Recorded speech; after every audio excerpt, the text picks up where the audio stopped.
Everything look right?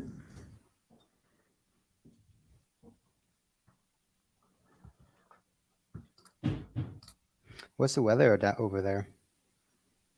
It's nice. We're supposed to have like 80s all week. So, Oh, no complaints there. what about you? Same? I like 60s, 70s. Yeah, it's slowly but surely starting to warm up. Are you coming are you going to Jersey for the Scots conference? Never. I haven't heard of it. Oh, yeah, he was posting about it on Twitter. You're not big on Twitter, are you? No, not really. I go on sometimes, but I yeah, I don't really pay attention too much. Yeah. Yeah, he's doing like a wholesale conference in New Jersey. I think it's called like AMZ United, something like that. It should be interesting. Roddy Rich, what's going on, big dog? When is it? You said? It's the week after Vegas, week after ASD in Vegas. Oh, So it's like I gotcha. think it's actually Labor Day weekend, which is slightly unfortunate, but it's whatever. We'll see. What's up? What's up, Chris Andrews, Price James, tankers, James, not us. Price tankers in the house. What's the best bolo groups? I don't really know of many bolo groups. Actually, I do know. ACFLIPS' bolo group is good. He's really the only one that I know about, and I know Casey. He's a good dude, so that's the one I'd probably recommend. I'm getting you his Casey. Yeah, I don't think I've ever used a bolo group or a leads list or anything like that. Leads list. I know. OA Dave, or OA Deals. Oh, That's deals. what his Yeah, name yeah. is. He has leads lists, and he's been doing leads lists for a while. So they have to be. I would assume decently productive and successful, else he wouldn't still be obviously doing them. Yeah. But yeah, that's the one that I'm familiar with. You guys got any questions? Drop it in the chat. Here to answer.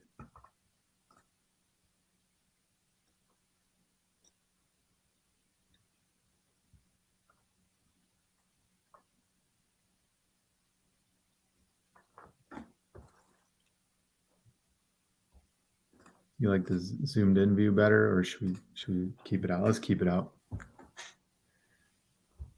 He's a bill group for the first year of selling on Amazon. Roddy, were you in? Oh yeah, you were in. What's it? Carter Maxwell's group back in the day. I think that's how I met Rodriguez. Huh. What's the best software to track profit? I think Inventory Lab and Seller Board are trash. So I just recently switched to Seller Board and I love it. What exactly about either one of those do you not like? I mean, because I think Seller Board is like pretty detailed in the things that it reports and tracks and gives some pretty good inventory metrics. So I like it. Yeah, I started using Sellerboard too recently, and still learning how to like understand the replen side of things. But for yeah, like real time profit tracking and stuff, it's kind of nice to see like, oh, I sold this many items today. I got a couple returns. Here's kind of your projected profit for the day. So customer service wasn't good, which both of them, or just one or the other. I mean, if Sellerboard comes out with like a product send to Amazon feature, I think they're gonna, one, because they're so much cheaper, and I think that basically then they rival Inventory Lab pretty well. So I think a lot of people would probably switch over if they had that feature. I didn't care for the customer service. Yeah, I mean that's such a minor thing though. Yeah. Do you guys do any grocery best tips on sourcing it besides reverse? So, in my opinion, grocery with online arbitrage is going to be very tough, right? Because you think about a lot of the stuff that you're going to pick up from retail sites, you're going to be competing most of the time with wholesalers. And so that's always going to be the kind of perpetual battle that you face with grocery specific. And so with that being said, granted, there's tons and tons of opportunity with wholesale in grocery. Easy as some Googling How I do, looking for suppliers for wholesale is sort of like 3 keyword mechanism, right? So it starts with like the category you're searching in. So in this case, grocery. Second word would be like your volume identifier, right? So grocery, bulk, and then a city or state that's relatively close to you.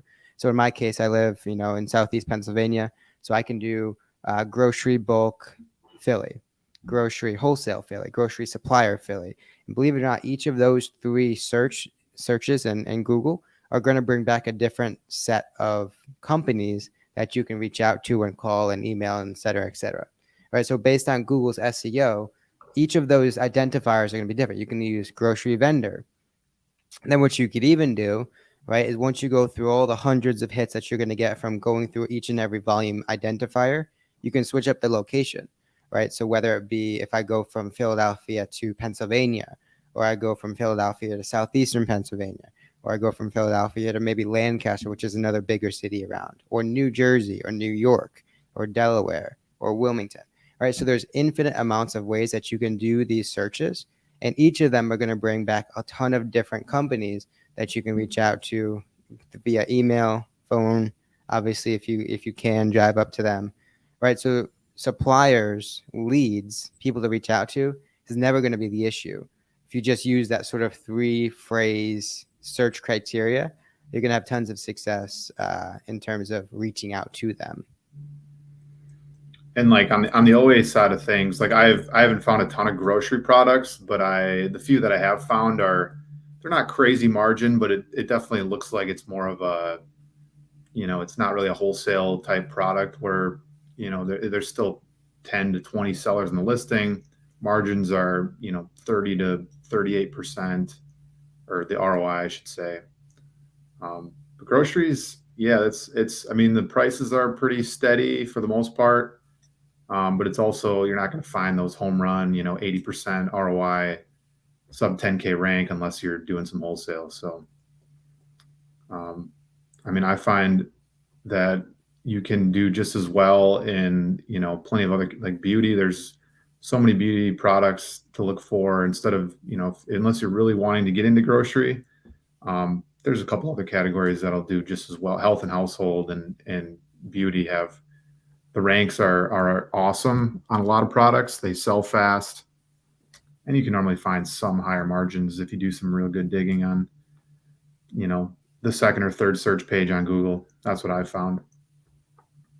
Go-to lister. You ever had issues with wholesalers shipping to a prep center? No, oftentimes as long as there is a commercial address associated with the address, you'll be fine. You can potentially run into issues if you're trying to do wholesale out of your residence, whether it be an apartment, whatever, condo, house, whatever. That I have seen issues with. But prep centers, having a commercial address with a lift gate and all those sorts of things, you're not going to really have an issue. Eric says, I sent a shipment with a product that was supposed to be polybagged. Am I going to have an issue? I mean, if it was, depending on what it is, if it's like a clothing item, then, it has a chance of getting dirty. Ideally, you have polybags and that stuff. I don't know. Does Amazon polybag if you miss it? I didn't think. Bro, dude, back in the day, like when getting started, I didn't have polybag one single thing. I'm talking about thousands of units. Before a prep center was involved in everything. So it's not going to matter.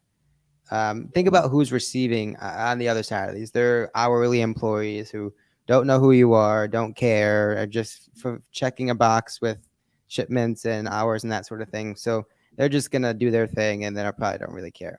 Obviously, the barcode is important, right? Because that's logistically necessary, but the bag is not really going to matter. Yeah.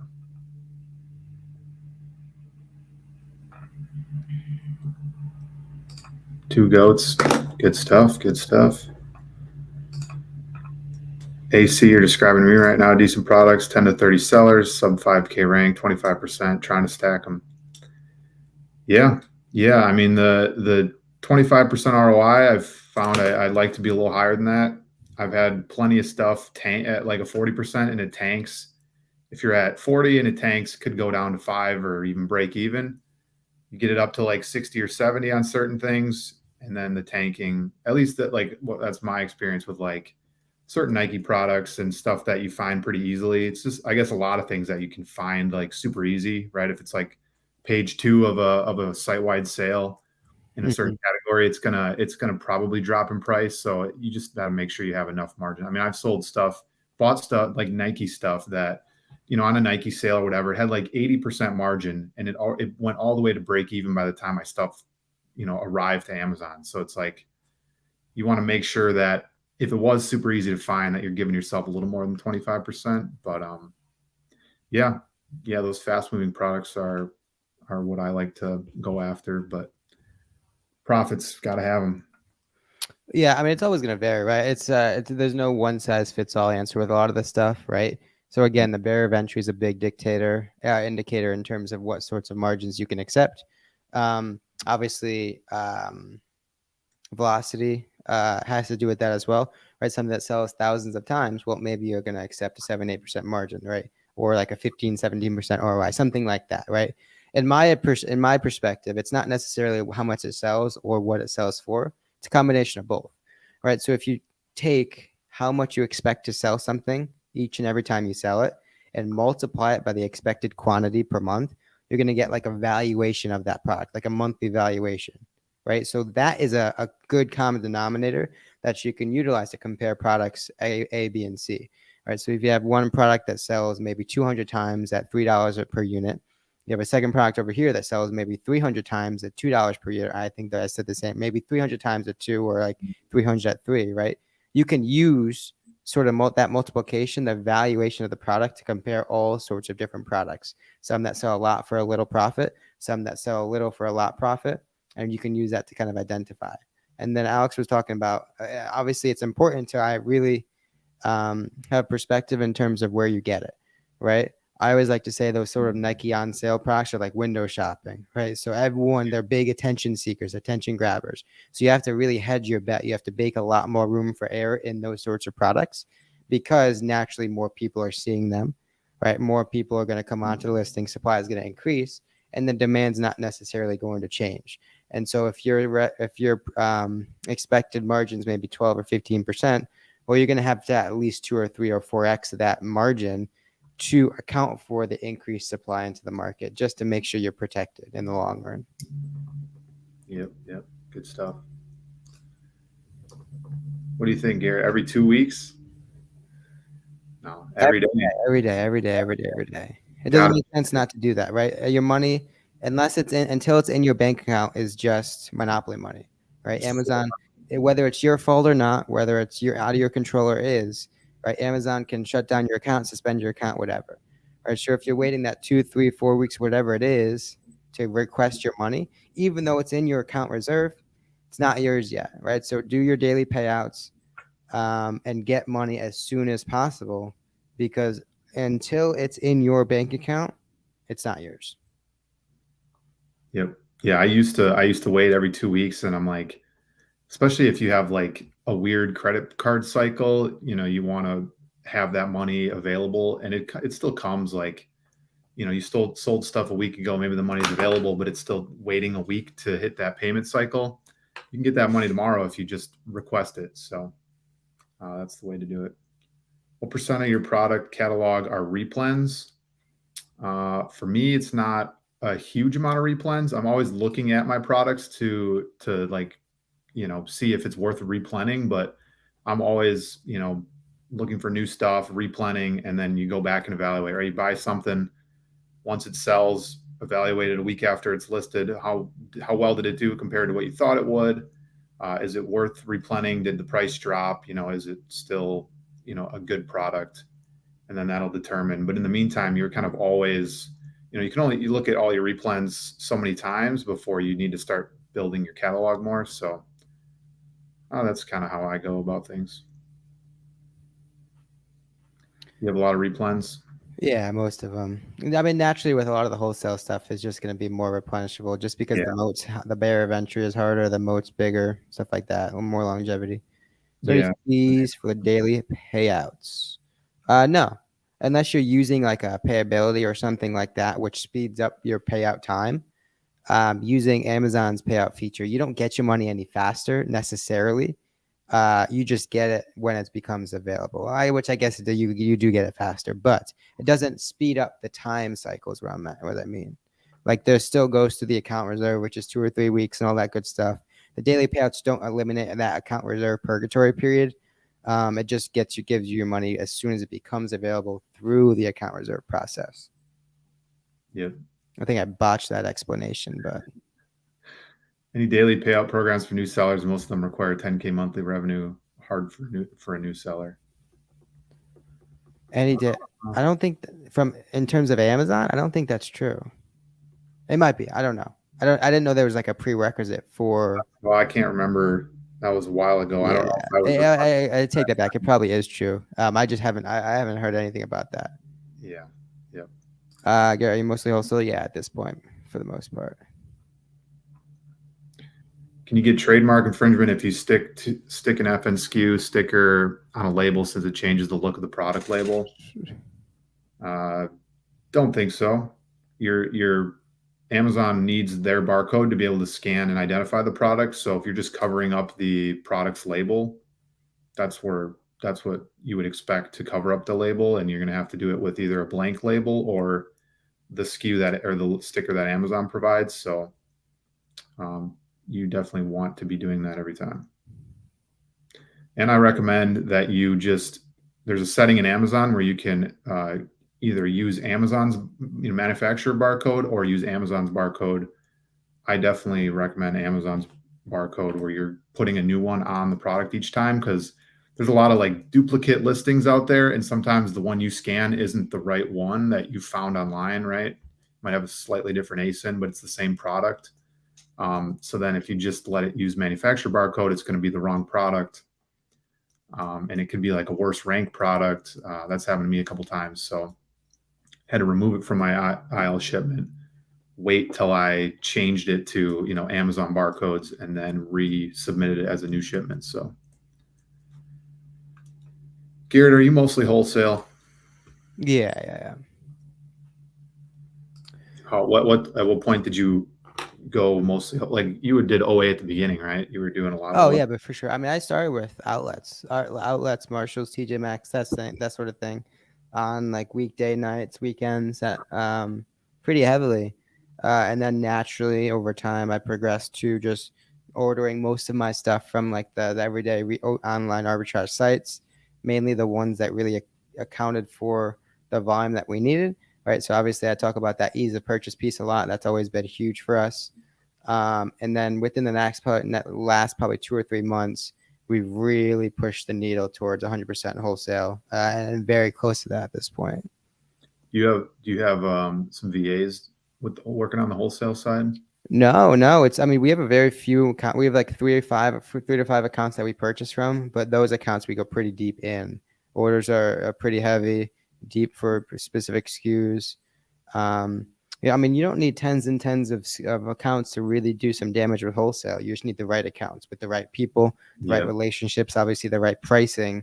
But once you secure those couple good accounts that you can presumably order from for months and months and months, then you're off to the races. That's pretty awesome. How many hours do you source per day for OA?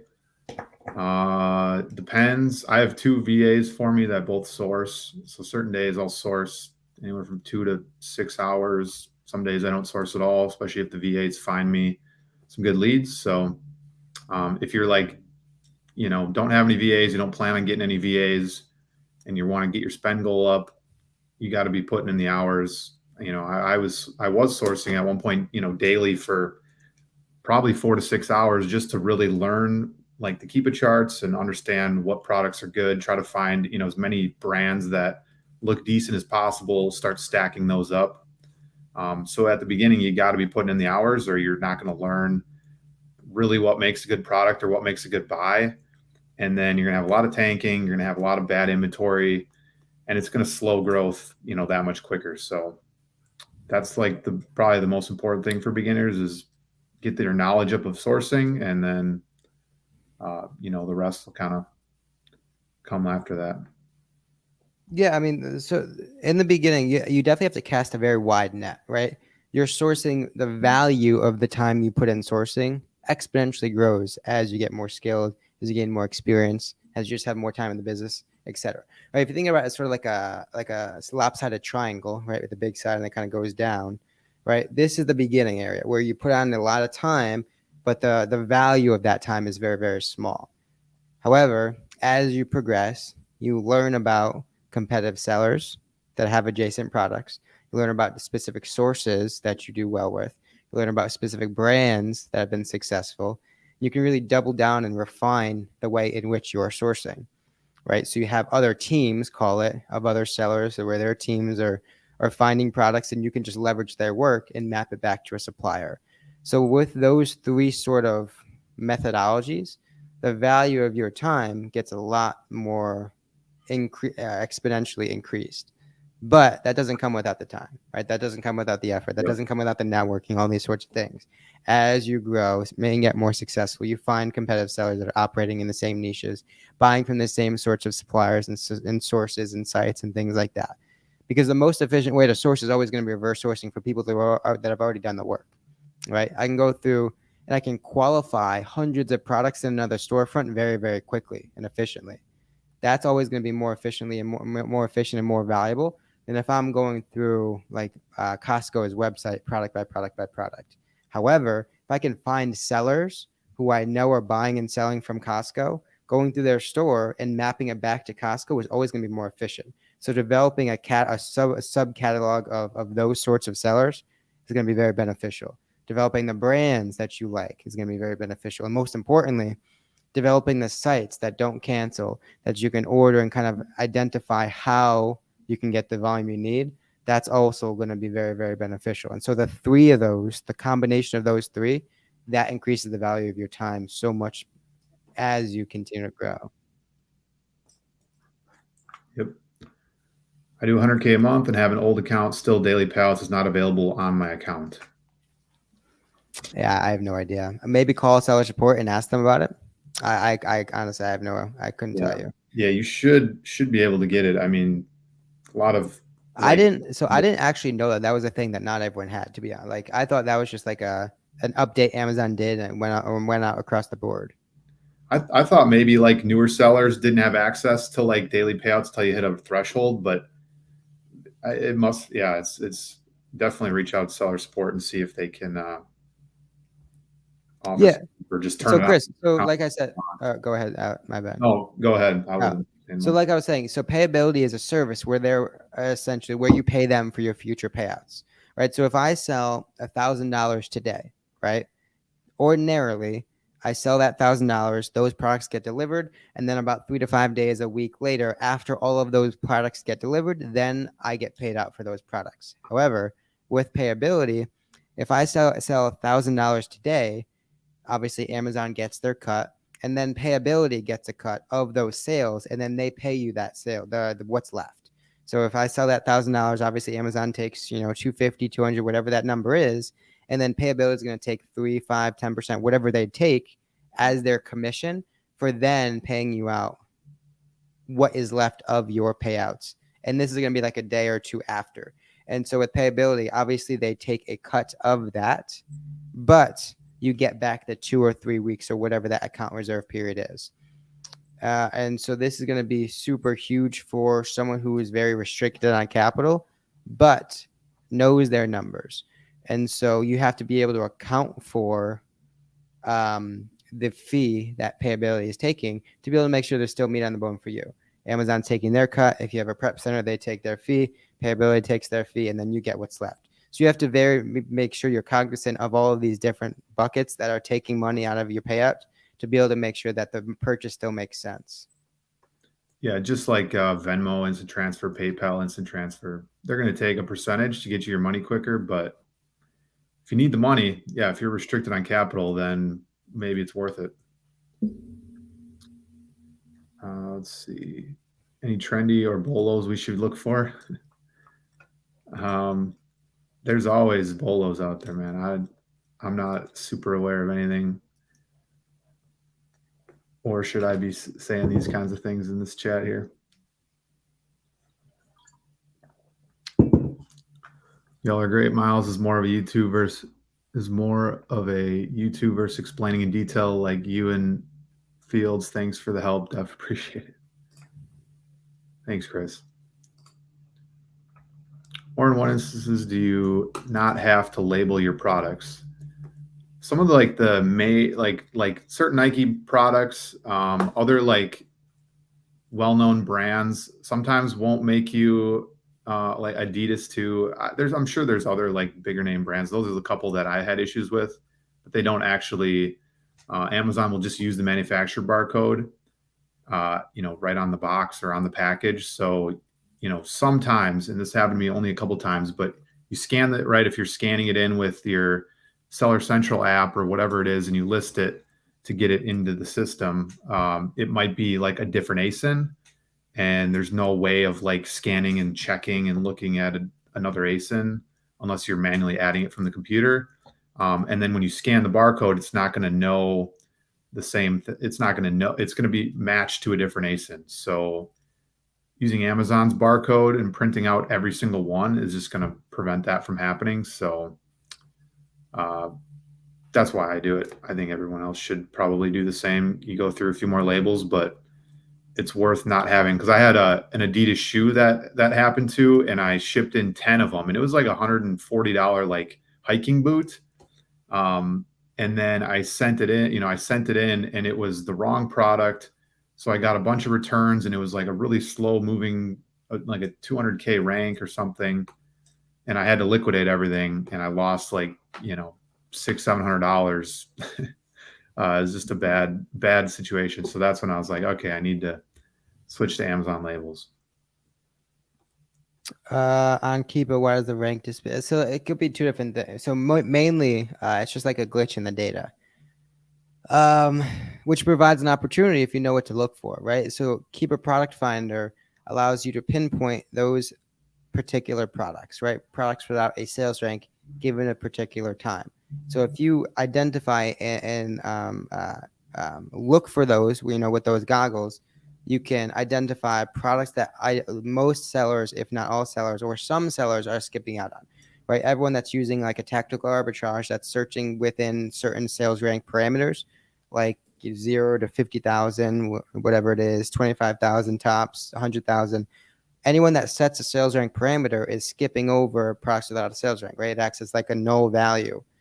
Benefit of that is they're missing out on these opportunities. And so when you're sourcing products without a sales rank, your objective then is to validate that the products are still selling, right? You can do that with, the increase in the ratings or reviews number line.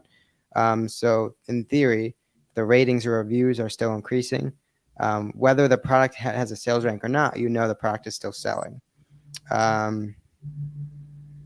So that's a huge opportunity in terms of, adding complexity to the way you source, adding a moat around your products. And that's just going to add another layer, another niche in which you can be sourcing and finding opportunity that some people are just not looking for.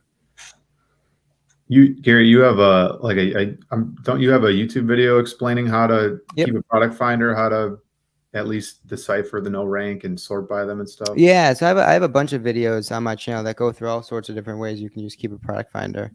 So anyone in here that's interested in more Keeper Product Finder stuff, go check them out for sure. Yeah, I've watched them. They're pretty good breakdowns.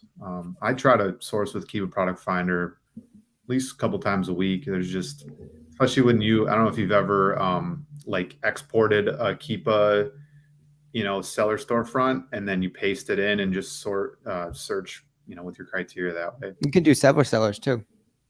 Mm-hmm.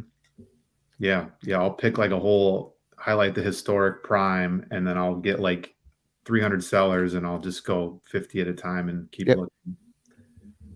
What's the best way to source for buying away leads to source? So the best way to source is going to be the most efficient way, which is going to be reverse product sourcing or reverse sourcing, right? If you can, and we kind of touched on this in the beginning, you can identify products or sellers with adjacent products. And what we mean by that is, so if I have a product A that's very profitable Adjacent products would be same brand, same niche, same supplier, anything that's one layer out on the onion, right? And so those sorts of products are what we deem as adjacent. The next best product is always going to be products that are close by, same brand, same category, same flavor, different colors, variations, whatever. And so a lot of times we can use sellers that are selling a one particular product to find the next within that source, brand, site, etc. Right? And so the biggest benefit of reverse sourcing, it allows us to be super efficient, especially with SellerAmp and the way it's set up. You can qualify hundreds of products within a seller very, very quickly, a lot quicker than I use the Costco example, right? If I'm looking to source from Costco's, I'm not going to go one by one on Costco and map them back to Amazon each and every time. That's so slow, right? Because when I'm on Costco, I don't know the sales rank, I don't know the buy box, I don't know the competition, don't know any of these things. However, if I can identify sellers that I know are sourcing from Costco, use their stores as sort of a cheat sheet, that qualification process is a lot quicker. I can see in an instant if the buy box is going down, if the sales rank is too low, if there's too much competition for a given sales rank. I can make all of these distinctions very quickly, which allows me to be a lot more efficient with the way I'm sourcing. Efficiency leads to money. The more efficient I become with sourcing, the better sourcer I become, the more money I make in the long term.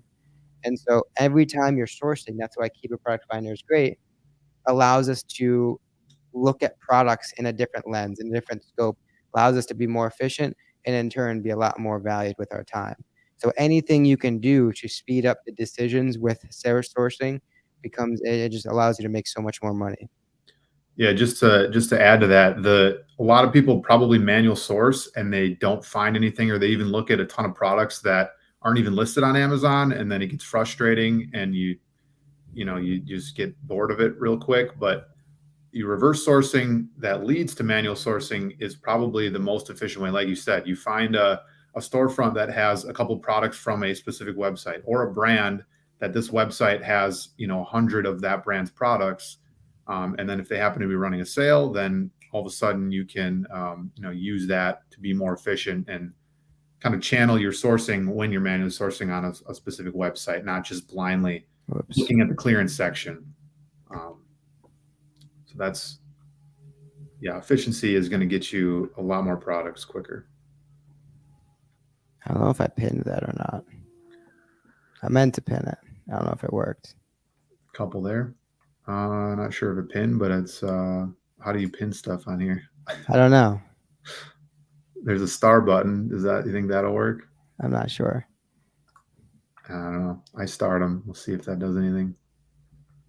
The reason why I put that, if anyone's in here wants to help me out, we recently partnered with a brand in an exclusive deal to kind of boost their Amazon presence.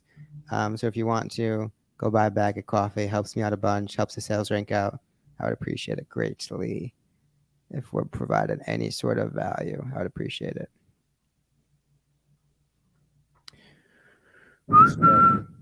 Have to get an IP complaint off a listing, then send them the invoice, and you're allowed back on the listing. Does this mean you can go back and sell the listing without them complaining again? As far as I know, that seems about right. I mean, if you got approved by, the IP complaint was taken off and you're good to go, then you should be able to keep selling. If you get IP complained again, then it's probably a different reason, or the product got recertificate, some kind of certification or something. It's a different issue, most likely. It's not going to be the same issue. Oh, I think it split up the line. Chris, that was so I recently partnered with a coffee brand, a local multi-million-dollar coffee brand. Their Amazon presence was pretty not so good. So we partnered with them, revamped the photos, revamped the title, descriptions, bullet points, and everything. And we're trying to really boost the sales rank. So if you want to help me out, go buy a bag of coffee. It's $16. I would appreciate it a lot. I saw the changes on that. Looks pretty sweet now. Thanks. I appreciate it. Yeah. Just today alone, the sales rank went from 123 to 23,000. Whoa. So yeah, we're making progress. Yeah. What's the goal, to get it like sub 10K, sub 5K? Yeah, I mean, I want to turn it into $100,000 a month brand for show. And it's crazy because in the ground coffee space, there's $26 million of revenue each and every month. So in Shoot. my perspective, if we can take just like a 0.5% of that, it's Yeah. like $200,000 a month in revenue. I'm sure like so many like coffee is probably a large chunk of like the top 10 rank, 10K rank in grocery. Yeah, I mean it's obviously super competitive, but I was looking through a lot of the listings aren't very good, so I think we have a chance. Yeah, yeah. I tried green coffee, private label, failed miserably. Yeah. So the benefit we have here is the brand already exists, manufacturing already exists. There's not any upfront cost. It's just like a royalty equity split sort of deal. They're already doing things, and so all the logistics are in place. We're just kind of owning the Amazon side of things. So it's zero risk. We're just kind of more so curious to see what sort of movement we can generate with better pictures, better listings, better PPC campaigns, better bullets, really just improving the overall structure of their procedures, their strategy, to see how good we can get it. I think we can get it pretty good with just better and more informed decision making and strategies. But we will see. It'll be interesting for sure. How long have you taken that over, or how long ago did you take it over? So today was the first day like all the PPC has been live and everything. So today Oh, was the first day. In terms of like the listing building and stuff, that's been taking like weeks. Because we had someone doing all the Photoshop and all the photo editing and stuff, all the copyright, the title, the bullet points, everything. We actually worked with them to design a new bag too, which took a while. So it's been a long process, but a lot of it was just like back end stuff in terms of revamping, developing all the back end stuff. But we'll see. It'll be interesting over the next couple of weeks to see how low we can get it, definitely. especially with the power of social media. A lot of you guys are super helpful. That's awesome. All right, we'll probably go another 5 to 10 minutes. We'll see if there's any more questions you guys have. Drop them in the comments.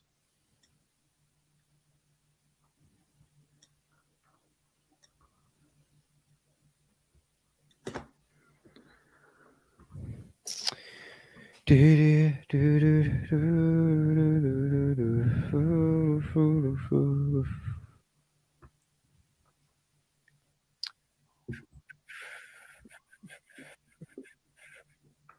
that's all the questions. Oh, Garrett, have you ever Have you saw? ever sourced from a cash carrier? No, I haven't. Have not. It wouldn't really. So we have our prep centers in Massachusetts, so it wouldn't really make sense because I'd have to drive it all the way up there because I'm in Pennsylvania. Um, but I think I know a ton of people that who is it? We had someone on the podcast at one point who crushed it with cash and carry stuff. I think it was Jamar. I'm pretty sure he crushes it with cash and carry. I'm fairly certain he does. So there's money in it. There's money everywhere. That's the thing. Like there's no one size fits all way to win with this sort of stuff. There's tons and tons and tons of ways to succeed. You just kind of gotta find your comfort zone, find your niche, find your competitive advantage, and double down on it. Right? Yep. Can anyone see my questions? I saw that one. Yeah, I haven't seen any other ones from you, Michael. So maybe try posting one or two more. Let's see if this shows up. Why are listings open to sellers when the brand or brand watchdog can kick you off the listing? I'm not really sure why, like if they're going to do an IP complaint, there's certain brands that are the only ones on the listing, and then there's other brands where they allow sellers but then give you IP complaints. I don't know if you have an explanation why that is that way, but I mean, you can look at the Kiba chart to understand if there's, if you see a big drop off in sellers, that they might have IP complained in the past. IP alert, there's softwares out there that'll tell you if it's a good buy or bad buy. So that's what you got to use basically. And there's also centers, and I have experience with this. There's also products where they're selling the product, but they also are willing to allow other people to sell it as well, right? I think I tweeted a couple days ago. We just spent $40,000 on a PO where the brand's actually on the listing. However, they're sharing the buy box in a way that allows a lot more room for other sellers. And at that velocity, it makes a ton of sense. But and it's also brand direct. So there's no really room for IP complaints because we get a strength from the brand. Yep. So in that scenario, it made sense. But like Alex was saying, there's other scenarios where if there's only one or two sellers on it for the lifespan of the product listing, that doesn't make sense. You're going to get kicked off, or it's very risky to do so. There's other listings where Alex was talking about where that drop off is severe, right? If a product drops off, more than 50%, 60%, given a really short time frame, that's also something that you're likely not going to want to mess with. But not to completely turn away from every single listing where the brand is on it, right? Because like I just said, we're crushing it with a particular product where the brand is on it. Yeah, go look at the buy box statistics, and if you see that the brand is sharing with a bunch of other OA sellers or just sellers in general, start with a test buy if you're not super comfortable with that and see how it goes. I've sold plenty of products where the brand is, even if it's like a small brand, like they only have 20% of the buy box share, maybe they just aren't in stock as much, and you're still getting it at a major retail website. Sold plenty of products that way where the brand is just okay with other sellers. And again, maybe they're more focused on their own website selling and they don't care as much on Amazon. It's another revenue stream, or another channel to promote their product, but they're not super focused on the Amazon side. So there's definitely plenty of products. Just use the Keepa data to tell you whether or not it's worth buying. And if you are still skeptical, like I said, do a test buy and see if you will get some of that buy box share. And that should hopefully give you some confidence in those types of listings. Jack says, can you ship two products with different expiration dates in the same box to Amazon FBA? For example, two different beauty products. Yeah, I mean, you can, but I wouldn't waste your time. I would just pick the later one and go with it, or the earlier one, I would say. Yeah, I was just going to say the same thing. If you got, 10 of the same product and 3 of them are a month earlier expiration, just put all of them at that month earlier because it's not going to make a difference. But yeah, I mean, it's not expiration dates are not that serious, especially when they're years out, right? A month or 2 months or a year is not going to make any difference. Now, what you don't want to be doing is messing with, the time frames that Amazon restricts. I think grocery is like 6 months. Topical is, or actually, topical is 6 months. I think grocery may be, I don't know, whatever. They're in TOS, right? Something like that, yeah. Yeah, something like that. You don't want to start to like inch close to those dates, but if they're years out or even months out past the termination dates, you're fine. And if you are like getting close to that expiration date, just merchant fulfill it, FBM, and you can probably sell it quickly before it expires and give the customer some time to use it before it actually hits the expiration date. What's annoying is when you do buy grocery from certain sites and it was probably like a sale item, and then they show up and it expires in like 2 weeks. You're like, well, can't send it in, probably can't sell it FBM because it'll expire a week after they get it, and they're not going to like that. So, but just return those. You're working with local wholesalers, so not necessarily, but I mean, it works super well. I mean, it's just like kind of what we talked about in the beginning, right? Especially if you're working with suppliers and distribution companies, etc., use sort of like that 3-phrase keyword approach: category, volume identifier, and region, state, city, whatever, and you'll find infinite amounts of leads to call and reach out to. And it doesn't work any different, right? Because wherever they're located, they're just going to ship to the warehouse or your prep center, wherever, and it's going to work out. In terms of if they're super local and you're willing to prep them, right? We know some people that actually go pick up the products, prep them themselves, and do it that way. That works. But I mean, at this point, I got no time to start touching products. Everything is done outsourced, and that's how I like it. Yep. Jack says, ask the wrong question. 2 different ASINs with 2 different expiration dates in the same box. Well, it's not the box that gets the expiration date; it's the individual product. So when you're sending a shipment in through Inventory Lab or Seller Central, you have to put the expiration date for each ASIN. So they can all be different, and then you put them in the same box. They know when they scan the barcode what the expiration date that you put in is, so you won't run into any issues there. No, so IP complaints are different than authenticities. IP complaints are like uh you selling a product that you're ineligible to sell, right? You don't have authority to sell. Authenticities, if you submit your invoice and it's legit and receipt and everything, then you'll win every single time. But with IP complaints, an invoice isn't necessarily going to cut it, right? That's the brand saying, well, we don't want you selling this product. Our brand's TOS says you can't be reselling this product, and this is an IP complaint saying such. So those are kind of two different scenarios. Authenticities are when like a customer complains about the legitimacy of your product. You can beat those all the time with the receipts and invoices, whatever you have from the supplier, that will work. IP complaints, on the other hand, are tend to be probably a little bit more permanent, but they're much more avoidable if you know what to look for inside the data, right? Those severe drop-offs that we're talking about, one or two sellers on the listing, like we were talking about, any of those, obvious SellerAmp has an identifier, IP Alert has an identifier. There's Yep. plenty of ways to be alerted of an IP complaint product, and plenty of ways to avoid those specific scenarios. We'll do one or two more questions here. Do you guys use Wholesale Central for their distributors? Nextdeal, Palfly, this is all you. Nah, so just find them yourself. I don't think those are probably going to be pretty saturated. I know Palletfly is not great. I don't know what Nextdeal is. Wholesale Central is going to probably give you a bunch of bozo suppliers.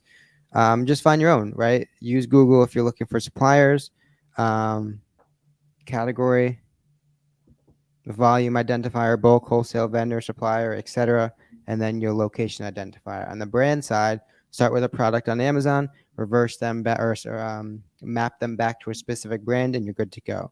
Right. So with the brand procedure, qualify a product up front based on obviously Amazon being off the product, number of sellers, buy box, competition, stability, all these sorts of things.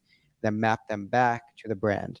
Right. If I have a product that I like to sell that I want to sell, I just go find their website, go to the contact us, reach out to them with an email, phone call, whatever, find some sort of sales rep you can talk to, and just really ask to open up an account. And if you could do that 100 times, 500 times, 1,000 times over the course of months, you'll be successful. And that's a promise. I think that's a good one to end on. Thanks for everybody joining the stream today. Go follow Garrett on all the stuff here. He's got his YouTube pinned his name. All Out Amazon on Instagram, Twitter, all the stuff. Check out my channel. Watch all our YouTube videos. We've got a lot of good content there. Check out the coffee Garrett tagged. I don't know if it's pinned or not, but hopefully you're able to find the link in the comments.